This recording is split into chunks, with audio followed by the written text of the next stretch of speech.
Look at your notebook. Some pages are full, some are messy, some never got written. You've met so many versions of yourself here. Today, I want you to meet someone else. The you who's holding the pen now. Psychologists talk about something called narrative identity. The idea that your sense of self is like an ongoing story that weaves together your past, present, and future. Today's episode isn't about a specific journal type. It's about how you want to keep writing from here. Turn to a fresh page, leave a bit of space on the right side, a wide margin. In the main space, at the top, write, right now, I am.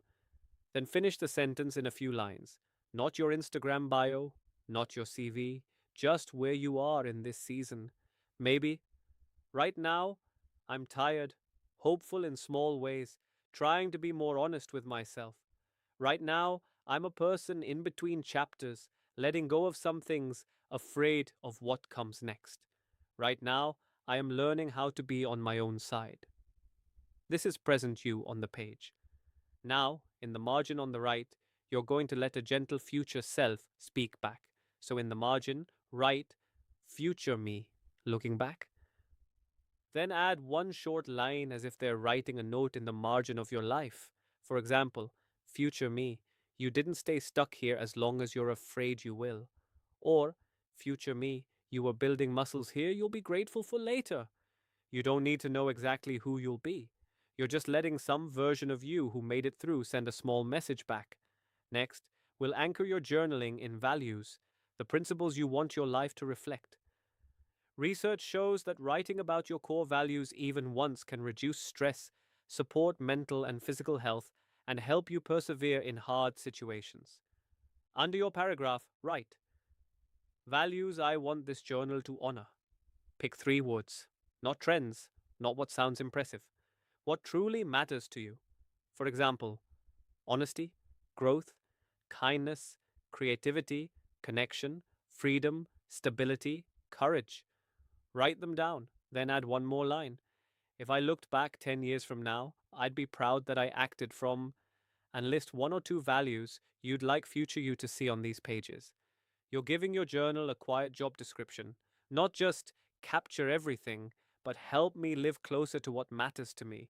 You don't need to edit your past to move forward. Your old gratitude lists, habit trackers, mood charts, letters, shadow pages, manifestation scripts, tiny wins. They're all part of one long conversation you've been having with yourself. You can let them stand as they are. What changes is the tone of the voice reading them. From now on, when you open an old page, remember, you're not going back to judge.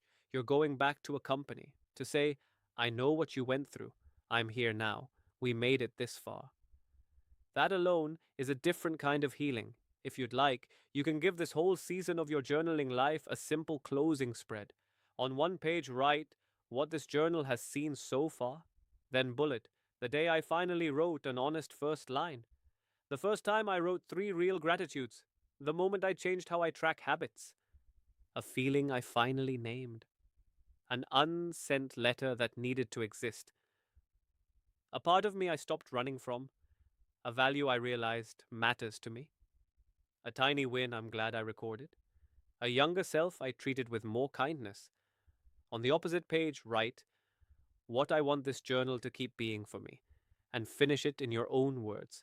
Maybe a place to be honest without performance, a place to remember that small steps count, a place to talk with my past and future selves, a place to keep my story a little kinder.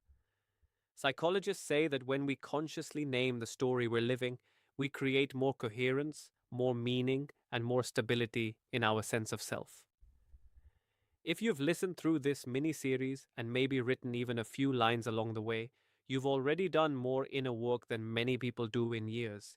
Not because you turned into a perfect journaler, but because you were willing to look, to ask.